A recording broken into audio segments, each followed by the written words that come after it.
평화에 관해서 논의하시고 평화를 실천하기 위해서 애쓰시는 나라 안팎에서 오신 여러 귀빈들, 여러분 앞에서 제가 직접 이 강연을 해야 되는데 우리 대통령과 북한의 김정은 위원장 간의 그 회담 때문에 제가 지금 평양에 갈 수밖에 없기 때문에 이렇게 미리 제 글을 논문을 읽는 것을 여러분께서 양해해 주시기 바랍니다.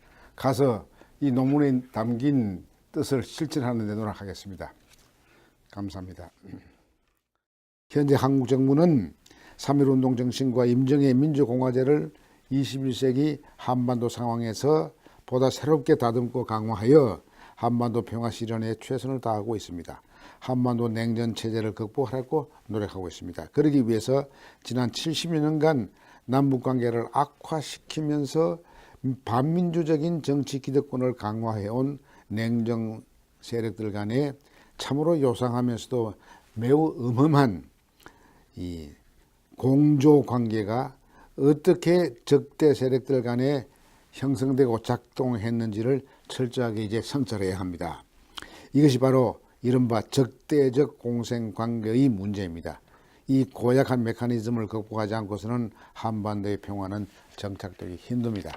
혹시 여러분 가운데서 영화 공작을 보셨으면은 내가 무슨 말 하는지 대본에 알 수 있을 것입니다. 영화 못 보신 분은 영화를 보시기 바랍니다. 적대적 공생관계가 어떻게 작동하는지 우리 한번 이야기해 봅시다.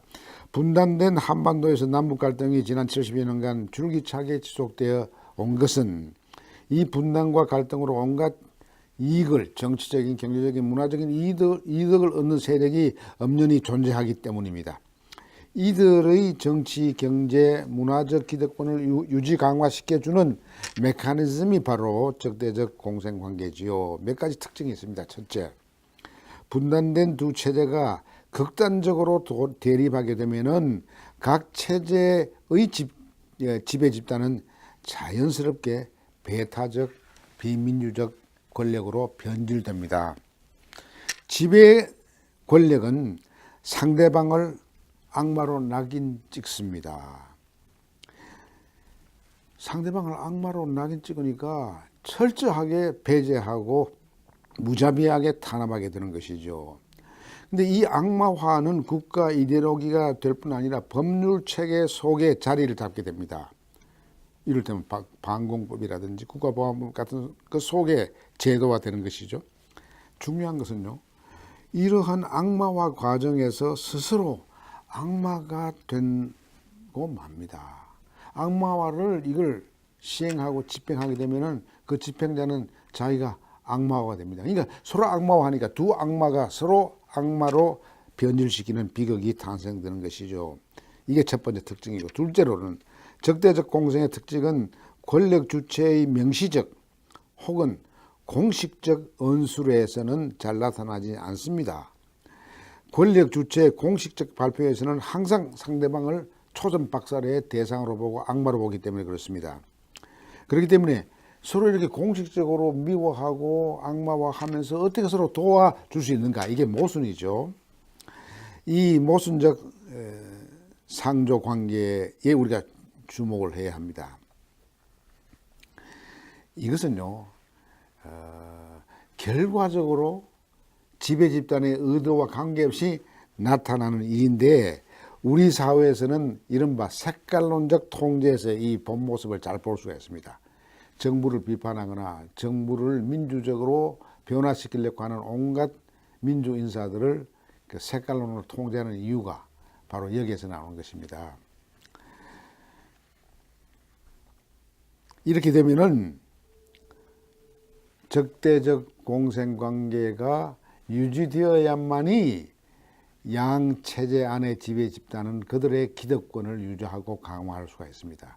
그러니까 이게 소위 북풍공작이니 이런 것들이 나오는 것이죠.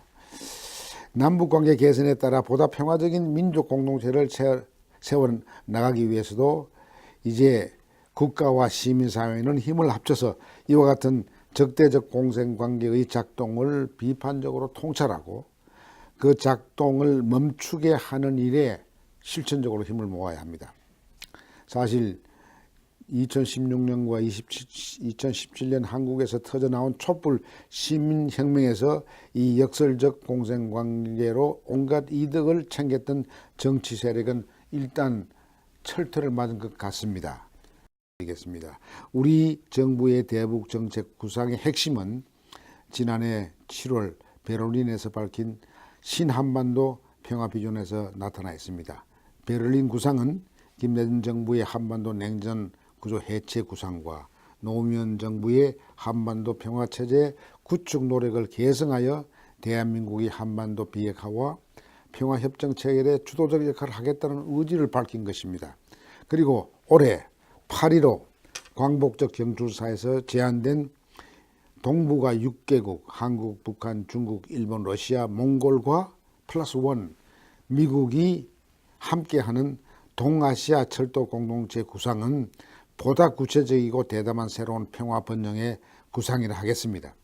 이 동아시아 철도 공동체 구상은 유라시아 대륙과 태평양 지역까지 아우르는 동북아 전체의 평화 번영 공동체 구상과 구상이 이제 기초가 되며 그 규모와 그 포용성에 있어 세계 어느 다자적 경제 공동체보다도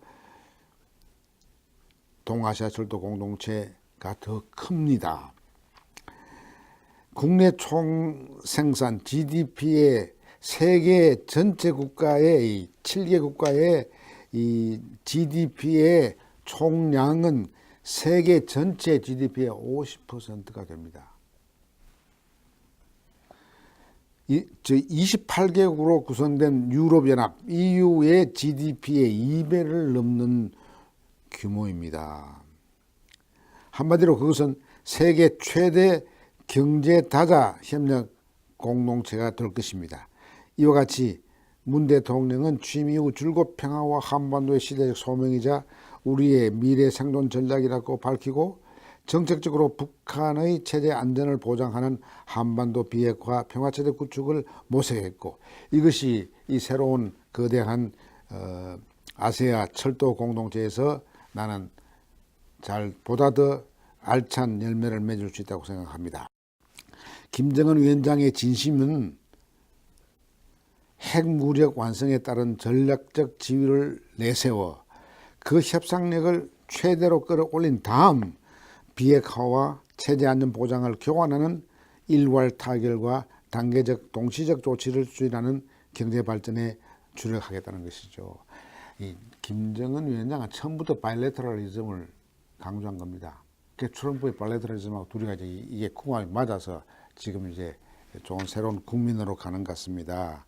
그리고 핵을 가질 동기를 없애준다면은 이 김정은 위원장의 말입니다. 미국이 없애준다면은 핵을 버리고 자본주의 세계 체제와 협력 관계를 유지하면서 북한의 절박한 민생 경제를 풀어버릴까 하는 것이 바로 자기의 진심이라고 말했습니다.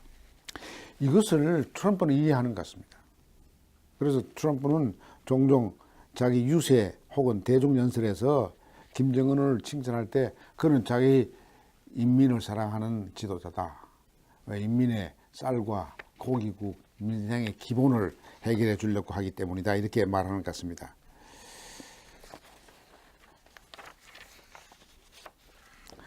김정은 위원장은 사회주의 시장경제라는 이름으로 자본주의 세계 경제와 협력하면서 고도 성장을 누리고 있는 중국과 월남을 베트남을 벤치마크 하려고 하는 것 같습니다.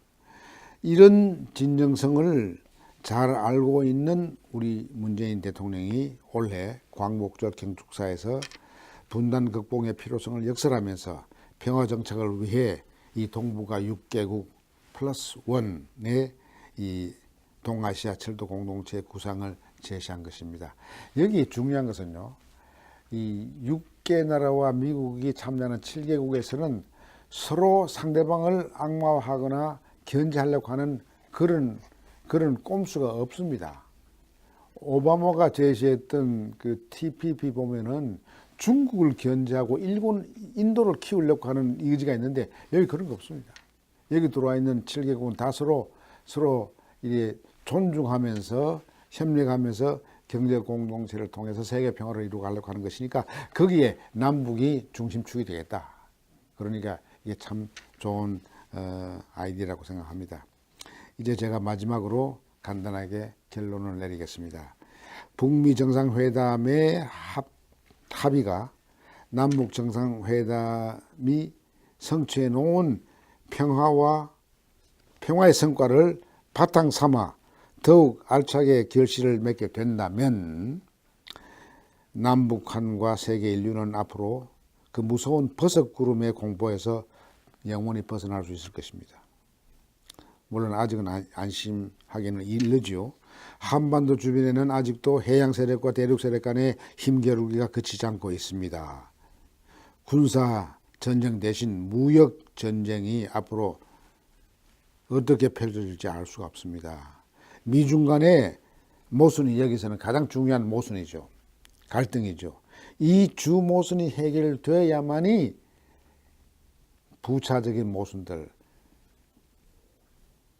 중국과 일본 간의 모순, 한반도의 남북 간의 모순도 나는 해결될 실마리가 풀릴 수 있다고 생각합니다. 그러나 우리가 앉아서 기다릴 수는 없죠. 놀랍게도 우리는 남북 북미 정상회담 이후 진행되는 조치들에서 중요한 모순 극복의 소중한 실마리 하나를 확인할 수가 있습니다. 비록 남북이 주변 강대국들의 견주어 작은 세력이긴 하지만 남북은 한 민족이기에 수천 년간 같이 살아온 한 민족이기에 공동체적인 유대로 뭉쳐 공동평화와 공동번영으로 함께 나갈 수가 있습니다. 그렇게 나간다면 주변 강대국들 간의 모순과 마찰도 어느 정도 조정해낼 수 있는 평화 강소국의 저력과 평화 협상국의 위력을 발휘할 수 있을 것입니다. 남과 북은 비록 정부 차원에서는 그렇게 표현하지 않지만은 이미 국가연합 단계로 진입하고 있는 것 같습니다. 이것은 2000년 6월 15일 남북 정상간에 합의한 제2항의 정신을 실천할 수 있는 단계까지 왔다고 생각합니다. 이런 진전이 계속된다면은 남북이 함께 시성 타고르가 예찬했던 동방의 평화 등불이 우리가 될 수 있을 것입니다. 한반도는 이제 강대국이라고 하는 이 고래들 사이에 낀 새우가 아닙니다. 100년 전에는 새우였습니다. 지금 2018년에는 새우가 아니고 강대국 고래들을 간의 모순과 긴장과 마찰, 분쟁을 합리적으로 효과적으로 조정해낼 수 있는 지혜로운 돌핀이 되었습니다.